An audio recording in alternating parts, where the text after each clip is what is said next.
Pak Edi Yusuf mewakili juga. Atau anggota masih dikasih lagi satu pertanyaan cukup? Kayaknya perlu anggota satu lagi nanti.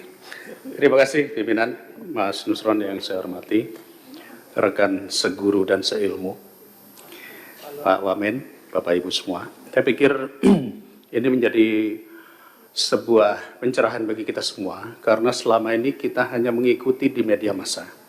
Kita mengikuti apa yang terjadi di Komisi 4 kemarin, beribut-ribut, dan tentu kami mengatakan ini akan sampai pula ke Komisi 2. Dan setelah penjelasan tadi, kita mulai melihat benang merahnya. Kalau saya perhatikan, benang merah ini berasal dari usulan desa. Dan saat ini kepala desa itu sudah dipanggil kejaksaan, kalau saya tidak salah ya, terutama yang Kohot. Agak unik ini, karena desa Kohot ini hampir mayoritas 263 bidang, 390 hektar ada di situ. Di desa lain malah tidak ada, hanya ada mungkin satu desa yang 3 bidang gitu ya. Nah, pertanyaan saya yang terbesar adalah kenapa desa Kohot?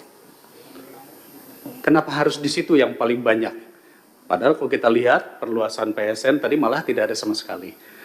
Lalu kenapa pemerintah daerah, terutama dalam hal ini adalah Kabupaten Tangerang, dengan mudah membuat RT RW ataupun tata ruangnya tanpa melakukan pemantauan secara khusus? Saya mengapresiasi yang disampaikan Mas Menteri tadi, bahwa ini ada oknum ATR yang bersalah dan sudah dilakukan penindakan. Saya pikir ini sangat bagus, karena jadi tidak melebar kemana-mana. Kita tahu bahwa usulan-usulan di bawah sekian ribu meter itu adalah di level kantah. Artinya ini sudah diselesaikan, oknum-oknum itu harus ditindak, tentu harus melalui proses jalur hukum. Tetapi sekali lagi, saya masih bingung, Pak Nusron ya, kenapa desa Kohot paling banyak dibanding dengan desa lain? Ya, bahkan saya dengar katanya kepala desanya naik Rubicon. Kami aja belum tentu kebeli di sini. Jadi ini menandakan bahwa ada permainan antara pengembang atau pengusaha dengan wilayah-wilayah tertentu yang dimudahkan. Dan uniknya, ini Kabupaten Tangerang, ini cukup banyak. Di Jawa Barat, di Bekasi, saya dengar kemarin beritanya, itu oleh pemerintah provinsi ditolak. Penggunaan KPPRL itu ya. Itu ditolak, padahal sudah mengajukan berkali-kali. Nah, saya tidak mau mencari kesalahan di mananya, tetapi kira-kira prosesnya bagaimana sih dalam proses penentuan RT RW ataupun tata ruang oleh pemerintah daerah, bahkan sampai ke desa. Dan kemudian apakah rekomendasi GIRIK itu hanya cukup dari kepala desa saja?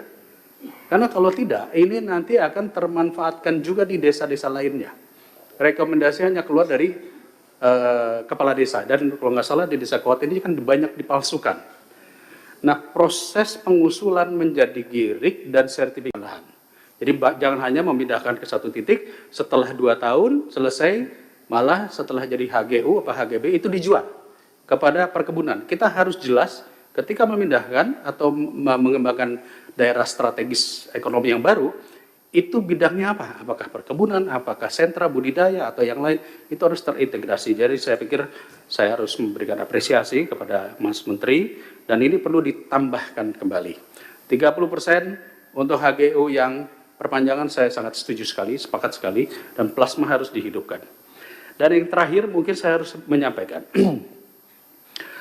Mas Nusron, tadi ada kawan yang sudah menyampaikan, perlu penguatan hukum, penegakan hukum. Kalau kita perhatikan di sini dari kedirjenan, memang belum ada dirjen gakum, ya, atau deputi penindakan. Dulu ketika saya di Komisi 9, saya pernah mengusulkan agar Badan POM itu punya deputi penindakan. Kenapa? Begini, hampir 40% permasalahan perdata di Mahkamah Agung itu adalah kasus sengketa tanah. Dan kadang-kadang berproses panjang sekali. Saya coba mereview, perlukah ada pengadilan agraria? Nah, kalau ada pengadilan agraria, maka menambah beban tentunya untuk pembentukan lembaga baru. Ada usulan yang sebetulnya sederhana, yaitu adanya deputi penindakan di Dirjen Gakum. Sehingga proses sengketa-sengketa tanah itu lebih cepat diprosesnya.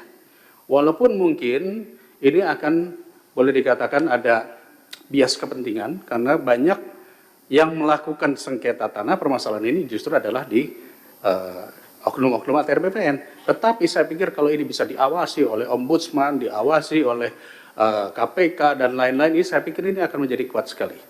Jadi ini harapan saya, Mas Nusron, bahwa permasalahan ini benar-benar kita kawal jangan sampai terulang lagi. Dan apa yang sudah dilakukan saat ini adalah HGB itu dicabut. Tolong diperiksa lagi, masih ada lagi nggak di tempat lain? Mungkin di belahan wilayah yang mana? Dan menurut saya ini menjadi hal isu yang penting karena salah satu penggunaan sertifikat HGB itu adalah untuk minjem uang ke bank. Dan kita tahu banyak yang memiliki HGB ribuan hektar yang mungkin tadi belum tentu dikerjakan, hanya ditaruh di perbankan. Jadi boleh saja nanti silakan dengan Komisi 11 kita nanti melakukan diskusi unik terkait masalah equity tadi, ya. Nah, kembali ke masalah Pak Daud ini, Pak Nusron tadi sudah menyampaikan ada sekian jenis, ada sekian nama perusahaan. Apakah perusahaan-perusahaan ini sudah pernah dipanggil untuk ditanyai secara langsung?